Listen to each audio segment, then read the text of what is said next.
Earlier this week, I sat down with John O'Donnell, host of the Power Trading Radio Show, to discuss not only the state of the economy, but also the state of economics, the profession itself. So if you enjoyed last week's show with Joe Salerno on this same topic, stay tuned for a great discussion with John O'Donnell on Power Trading Radio. Jeff, welcome to our show. Thanks so much, John. Good to talk to you.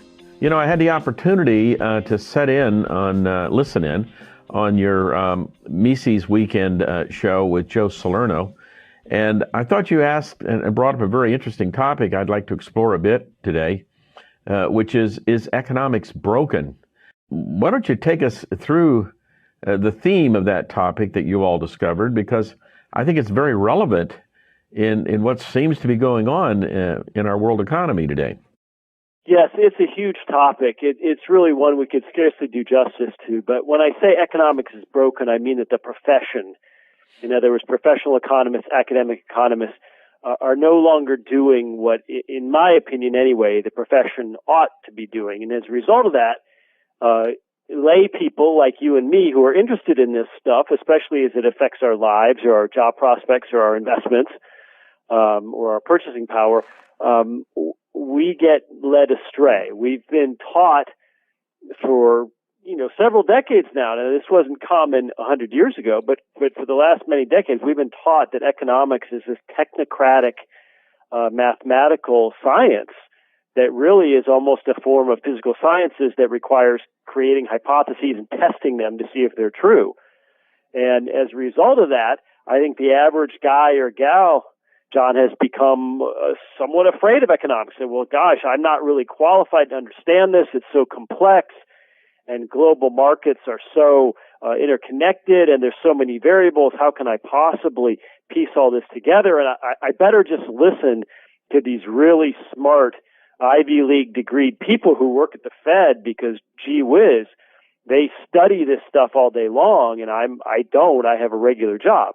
And I think that's been a very dangerous pattern, a very dangerous assumption for us, that we have let economics become the purview of technocratic elites rather than a subject that's vital to all of us and can be and ought to be understood like other social sciences. So when I say economics is broken, I mean that, professional economists have lost a lot of credibility because all they've really got now as a shtick is predictions. We're using mathematical models to predict the future. Well, they didn't predict the housing crisis. They didn't predict the Lehman Brothers collapse. They didn't predict the tech stock bubble of '01. They didn't predict the crash of '08. And as a result, the profession has, from my view as a layman, it has egg on its face. And when we get into academia, I think the profession is equally broken, because academic economics has just become like calculus. It's become this series of upper, very high-level math classes. American econ PhD programs are increasingly filled with Asian students, by the way, who are adept at mastering these higher-level mathematics courses and coming to the U.S. To join programs. And so it's really just teaching modeling and mathematics, which is almost a form of history, right? We're looking at data. Data is something that occurred in the past, by definition. So it's a very strange time. I don't think economists 100 years ago would really recognize the profession today. And I think that it's a profession that's really not serving humanity. It's not doing anything beneficial for the majority of us. And that seems like an odd thing to say, but there it is. That's how I see things right now. You know, there's that industry that has recently developed called big data, where dramatically large data sets around our behavior are being accumulated by lots of online sources. And it even drives us more to this economic phenomenon of taking excerpts of big data, putting it into long, complicated formulas, and then attempting to come to some kind of solution or prospective forecast. You know, I forget who it was, but it might have been Murray Rothbard, as far as I know, but someone announced one time, at least I recall, went along something like this. An economist spends the first half of his career learning how to make these long formulas and forecasts, and he spends the second half of his career justifying why they didn't come true. And I think that's the era that we're in. Is it even possible today to get a PhD in economics without being totally overrun with mathematics? It's very difficult, and I think anyone who's interested in becoming a PhD economist ought to be able to handle the math, if for no other reason than to be able to refute the dominant modeling approach that is found in universities today. So, I don't think Austrians or free market economists should be anti-math, but, economics is not mathematics. We cannot reduce human action in the economic realm to formulas, and we can't reduce it to hypotheses to be tested. So it's very difficult. Now in European and Asian econ programs, ironically, math is far less prevalent, and there's still a lot more emphasis on theory. But in the U.S. and in the West, in some of the West and in the U.S., math is really the dominant measure of whether you can obtain a PhD, and then once you've got one, whether you can publish, because publishing increasingly means doing studies, not writing an abstract paper based on theory. And what's so ironic here is that we've almost lost the ability to perform theoretical economics. That's almost a dying subject. And part of the reason for that is that young people today, well, first of all, John, they're turned off towards economics because of all this mathiness, right, if that's a word. And second of all, they're obtaining PhDs with no understanding of their place in the history of economic thought. They don't study past economists. As I told Joe Slinner, it's almost like we take bright young people and drop them on an island, a PhD island, and they have no idea how they arrived there. They have no idea what historians or what economists thought in the 1700s, 1800s, 20th century. And so they live in this bubble of data, but they don't have any context. They don't have any historical context in which to place it. And I think that's really dangerous. I think that's how bubbles happen. I think that's how a lot of companies and a lot of industries and a lot of stock markets get themselves in big trouble. Well, Mises Institute, with your leadership, has done an incredible job of identifying bright young people, bringing them to Auburn, being also for Mises weekends and learning experiences periodically through the year on a very, very affordable basis, and exposing them to the Austrian tradition with some of the masters that we have alive today that do such a great job of teaching these principles. But I've noticed recently that you've launched a new online learning division, and I want to compliment you and your team for making it very user-friendly. I notice it's some of the same courseware I've taken through Mises on other platforms, but you've really made it frictionless and affordable for any member of the general public that wants to learn about the Austrian tradition to do so. Can you tell us a little about a bit about the new program? Well, we found that a lot of people don't take economics at all in high school or undergraduate. And those who do, unless they're an econ major, it's generally some sort of micro and then some sort of macro class. And there's a textbook written by Paul Samuelson, which is still very widely assigned. And this textbook is full of errors and misconceptions, at least from our perspective. That's a matter of opinion, of course. And so we said, well, there's a need for people who want to take online classes, but they don't want to do it through a regular university where they're going to get this sort of bowdlerized version of macro and micro, that they need an actual rigorous grounding in Austrian economics. And so, there's an audience out there for this. It's not everybody. A lot of people, prefer to spend their free time on Facebook or playing sports or going to a bar or something like that. But for the people who really want to learn this stuff and want to do it for free, we decided to build out and make more robust our online learning platform. And it's tough because, as you know, I mean, you're deeply involved in this with your trading platforms. Online learning is really still in its infancy, and what worked in 2010 is completely completely gone today, and what works in 2020, will probably make today's platforms obsolete. So it's really an interesting exercise in finding what the market is. I mean, people clearly want to learn at home. They clearly want to learn on their own time, at their own pace. They clearly don't want the traditional brick and mortar model of a 15-week semester and buying books and going and physically sitting in a lecture, a one-directional lecture for an hour, and then going home and doing their homework and taking a test. We know that the traditional model is broken and it doesn't serve the needs of people today, because it's basically the same model that has been used for 1,000 years, which is ironic. But beyond that, we're very much trying to figure out what people want. And some people would like to consume just a tiny amount of economics education. They just want to, have maybe a Twitter feed and occasionally read an article that broadens their understanding. And some people want a whole lot of economics education. They'd like to come to the Institute and use our library and spend three months here as a fellow, and then maybe go on and get a PhD in economics. So there's people on each extreme, and then there's a lot of more people in the middle. So we're trying to reach some more of those people in the middle, and we're trying to gauge where the interest is. But I will say this, a lot of young people are disillusioned or bored by the economics that they're taught in their undergraduate settings.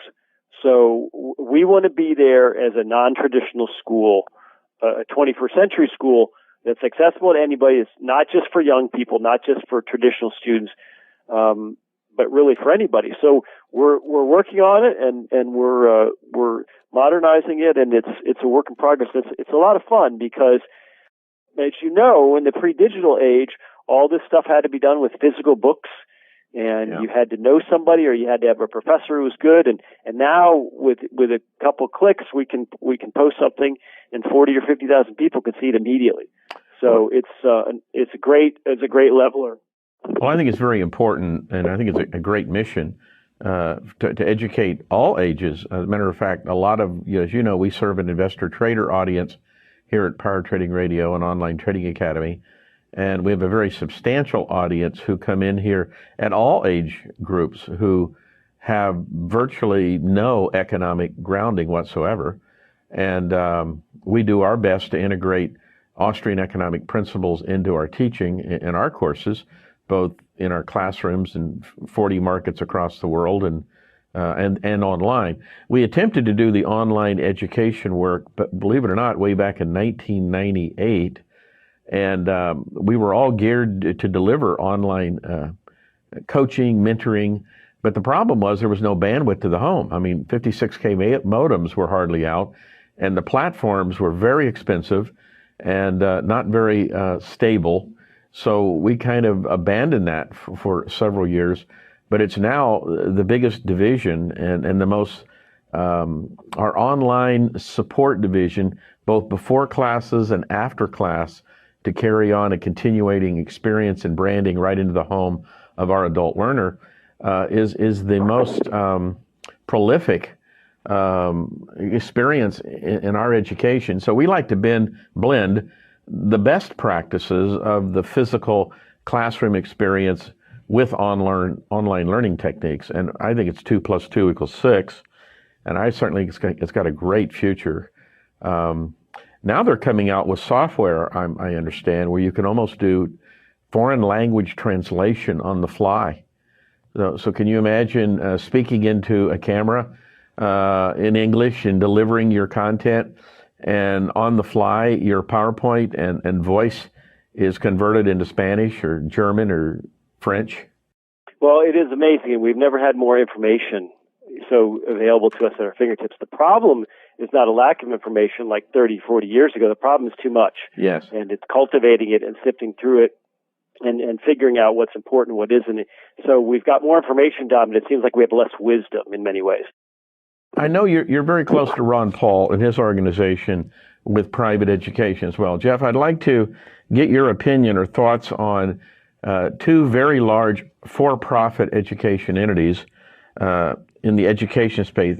Corinthian College and ITT just went out of business simply because they apparently were abusing or allegedly abusing college loans sponsored by the U.S. government.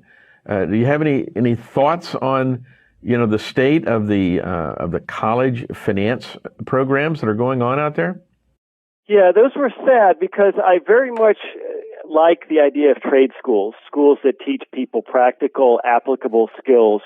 For those who don't necessarily want a broad liberal arts education and a bunch of mandatory classes that they have to take in a 4-year undergraduate setting. So, the ITT Techs, the Corinthians, I applaud them for teaching direct skills. Now, unfortunately, they were provided with a very perverse incentive by the federal government, which is taxpayer-backed student loans that are easily obtainable, even by someone with little or no credit. That could, in other words, no one's loaning 18-year-olds $60,000 to buy a Corvette, but lots of people lots of organizations will loan 18-year-olds $60,000 to go get indebted at college because it's backed by the federal government. So, in a sense, these colleges, although, look, they may be on individual basis, they may be scammy, they may have a very hard sell, they may fudge their employment statistics, all kinds of things. I mean, I'm not here to say that they were angels, but the mother's milk of the problem is federally subsidized student loans. If it wasn't possible for students with little or no credit to so easily obtain these loans, then these schools would have to drop their tuitions. It's just that simple. And you can say that of 4-year schools as well. So, people respond to incentives. And when Uncle Sam creates incentives for people to spend a bunch of money now going to school, even when there's an uncertain outcome at the end, that's what people are going to do. And these schools either exploited or preyed on these young people as a result, or they offered a market service that got out of hand. I guess you could look at it either way, but it really is a shame because I think technical education is something that America is sorely lacking, and I think this push that every kid has to go to college has just resulted in diluting the value and the standards of college. That's all it's done. So tough situation, and I got to tell you, moral hazard aside, as a 40-something, I do have some sympathy for the argument that we ought to forgive student loans. I think a lot of these millennials are really sold something. Now they bear some responsibility. Don't get me wrong, but I do have some sympathy for that argument. It's a very tough situation to have all these young people starting out heavily in debt. It's a terrible way to start out in life. But it seems to me the government, I'm sure there were abuses, but on the other hand, it seems to me the government, as measured by the Department of Education, has really targeted the for-profit space. They haven't seemed to take into task the potential abuses that very well, of the same allegations, may be taking place in the traditional state university, University of Alabama or Auburn or University of Georgia. I mean, why is it that they seem to have taken on such a target on the back of the for-profit space? Well, first of all, they hate for-profit education. They view it as something like health care that ought to be provided by the state or it's not legitimate. They also they want to promote their 4-year universities, for one. And there's lots of kids who have gone through those and come out with little or no job prospects. At least a lot of the for-profit schools are shorter 2-year degrees, culinary schools and art schools, heating and HVAC schools, that sort of thing. At least they're shorter in duration and you get a degree faster and it costs less. Auburn University, which sits across the street from my office, is about $40,000 a year for in-state tuition. So that's quite a lot of money, potentially $160,000 to obtain an undergraduate bachelor's degree. If I was going to school under those kind of circumstances, boy, I'd hope as a young person I would have enough foresight to think long and hard about it. But I think you're right. I think that there's a bias against for-profit schools, and I think that's why the government they're viewed as somehow predatory by their very nature. Right. That anyone who makes money teaching kids how to do something is somehow immoral. That's absurd. For-profit education sounds to me like how education ought to operate. Well, our organization is a for-profit education entity. It's unaccredited, but at the end of the day, our adult learners come here. We have our own self-financing program through third-party finance companies, but the student has a substantial down payment to make for the tuition. We have a broad menu of courseware that they can choose from, but they're not here to get a job. Most of them are here to learn a very specific skill, to use our core strategy to time the market, take responsibility for their own pension plan, be self-directed to the market, and use our support, which is unending, lifetime support. So when somebody becomes a member of our family, we're committing to serve them for the rest of their life in giving them community to find entries and exits that will help them, beat the market versus the traditional buy and hold S&P model. Our take it away from Wall Street. We give them a lot of motivation, and they aspire to take responsibility for their own financial affairs. But we don't take a nickel's worth of government money. As a matter of fact, we're net render of taxes to the government. We don't have any government support whatsoever for our students, nor do they want it, nor do they necessarily need it. There are private sources of credit out there for credit-worthy individuals, especially if they have a significant down payment toward the full contract value. Yeah, absolutely, and your students are also probably not always 18 years old, and that's the twist here. Of course, 100 years ago, it would be considered absurd that an 18-year-old wasn't responsible for understanding the debt situation that he or she was getting himself into. But today, an 18-year-old is not the same thing as 100 years ago. So that kind of adds a twist when these young people are told throughout their childhood, education is the key to a brighter future. Go to college, go to college, go to college. And then when they turn 18, well, they say, I don't have the money for college. My parents don't have the money. But here's Uncle Sam offering these loans, and all I have to do is sign. You can see how that's extremely enticing. Yes, it is.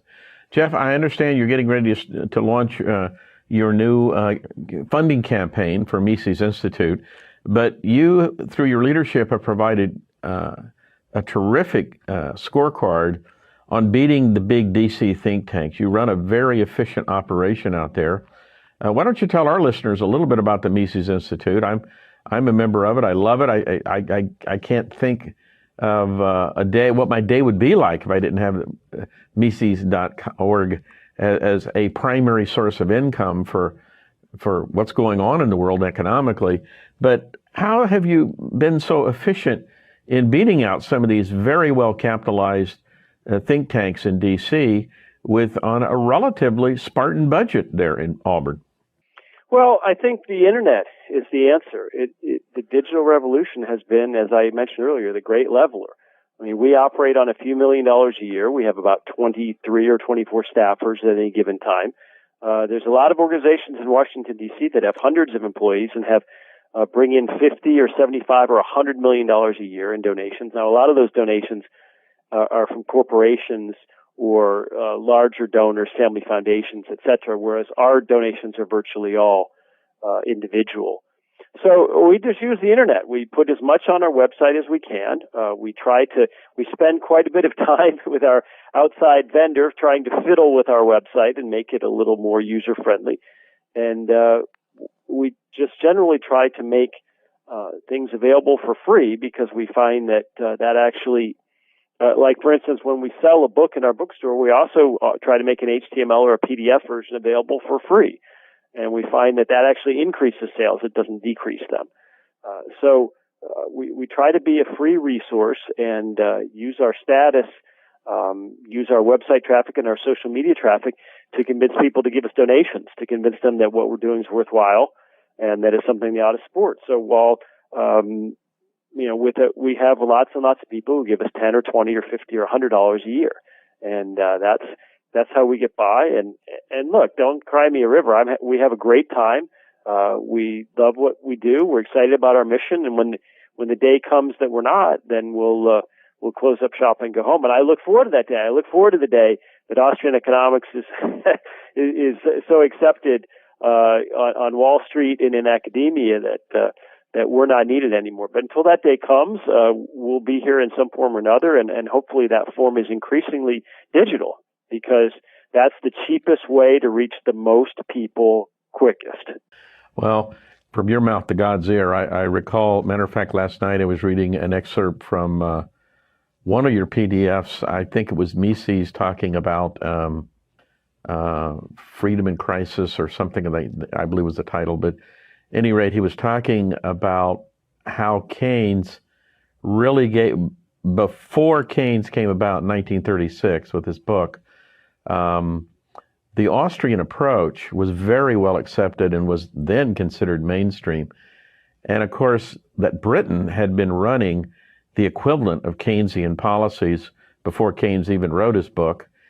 And then what Keynes did was really give a license or a pass to the economists to fund deficit spending and attempt to create demand.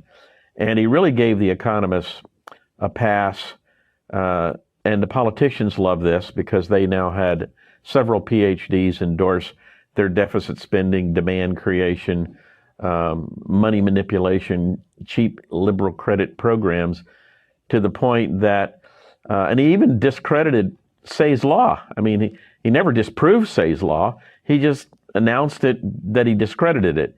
And all of a sudden, mainstream economics moves to the forefront. Austrian economic type principles kind of moves to the back of the bus, and it hadn't lost any momentum since. It just keeps getting bigger and bigger and bigger. And, what a disservice this man did. He never disproved any of the Austrian principles that Mises and Hayek and so many others and Menger so well articulated.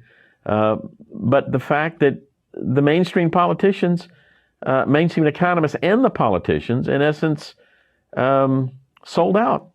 And it's that simple. But they never disproved the principles of Austrian economics. Would you say that's accurate? No, it is. And I would say modern economics operates not so much on a well-identified set of principles, but instead on a very murky set of principles that almost guide economists, subconsciously. In other words, a lot of what Keynes said or believed, he actually changed later in life, but a lot of what he said or believed isn't so much followed today explicitly.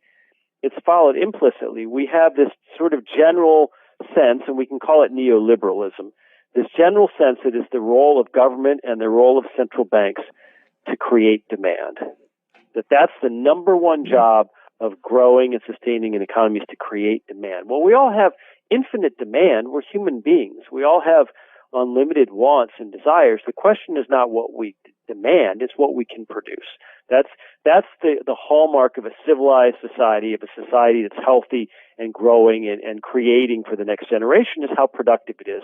Does a society consume more than it creates, or does it create more than it consumes? Because the whole history of human development is capital accumulation. Now that might sound trite, but it's true that healthy societies accumulate capital, and unhealthy societies consume more capital than they accumulate. And unfortunately, modern economics pushes endless consumption, endless stimulus of demand as the way to create a healthy economy. And it just isn't true, and we're seeing it. We have mountains of debt since 2008. We have mountains of QE, and we don't have anything to show for it. We don't have any real substantive increases in GDP. We don't have new markets. We don't have real sustained growth in U.S. companies. What we mostly have is accounting gimmicks and stock buybacks and that sort of thing. So it's getting very, very hard to fool reality. And we have so much more debt around the world than we did in 2008. And it's really pretty scary if you worry about that sort of thing, because the next crisis could be far more painful than '08.